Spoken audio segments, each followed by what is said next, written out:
Andika kangen Ben hanya memaafkan Triswaka, tapi tidak untuk Zinedine Zidane, alasannya terkuak. Penyanyi pendatang baru Triswaka akhirnya berkomunikasi dengan Andika kangen Ben penyanyi kondang yang sempat diparodikannya. Meski hanya dalam sambungan telepon, namun komunikasi keduanya terlihat ramah. Kemudian, Andika dan Triswaka berhasil dipertemukan di podcast Uya Kuya.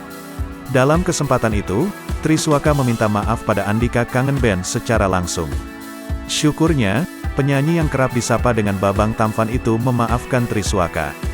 Namun, Andika kangen Ben enggan memaafkan Zinedine Zidane. Tapi kenapa harus Triswaka, kenapa Zidane-nya enggak, kata Andika kangen Ben. Orang bercanda nggak bakal becanda, dia itu parah, udah fatal, kata Andika.